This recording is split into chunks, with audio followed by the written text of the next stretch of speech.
let's not go easy on Jamie Dimon. He was the first person that canceled Trump, where he even had to go to Bank of America, where we're now making fun of Moynihan for, I believe, not telling the truth as to what actually happened.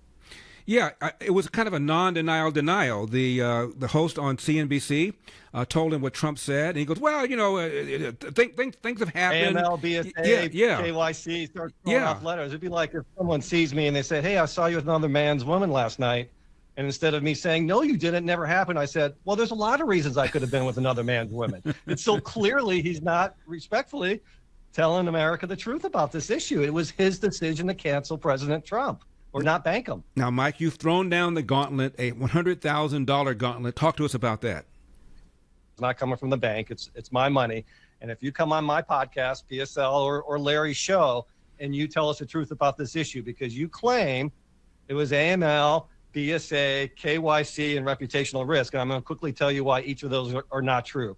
One is what he's talking about with BSA is the Bank Secrecy Act. And so folks know, has nothing to do with your secrets at banking. It actually should be called the Bank Snooping Act, because it requires banks to watch your transactions. And what that means is anti-money laundering. That's the AML, he said.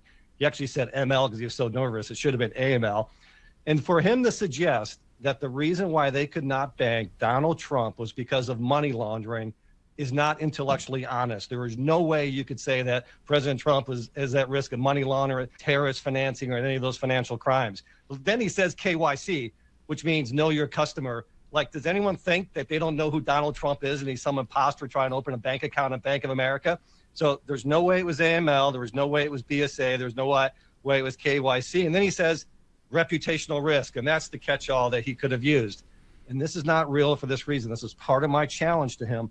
Come on my podcast. I'll give you $100,000 to a charity of your choice if you prove me wrong. Reputational risk is not written in any law, in any regulation. It was, I call it a shadow law by the regulators, the bureaucrats put in their exam guidance. But if it actually happened, that means someone would have had picked up the phone and called Moynihan and said, either from the White House or from a regulator, and said, you can't bank Donald Trump. And I am right now calling out Chairman Tim Scott, who I love, from the great state of South Carolina, to send a letter to Moynihan and to Jamie Dimon at Chase Morgan and say, tell us who told you to debank Donald Trump. Because if it's reputational risk, someone had told you. Because it was your decision, then you need to man up and tell the truth.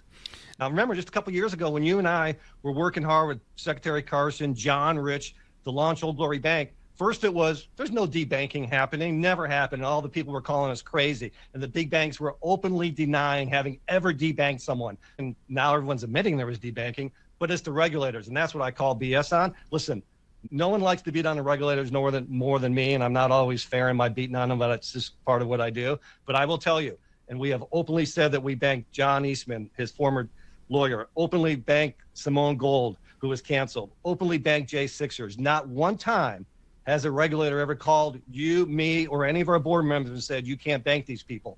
It is a lie. This is the bank's choice. 10 seconds. Did Dimon ever admit what he did? No. A few times he talks about it. He used to say it never happened, and then he says it was the regulators. It's a lie. Mike Ring, CEO, Old Glory Bank, oldglorybank.com. Mike, thanks a lot for coming on. I appreciate it. Thank you, boss.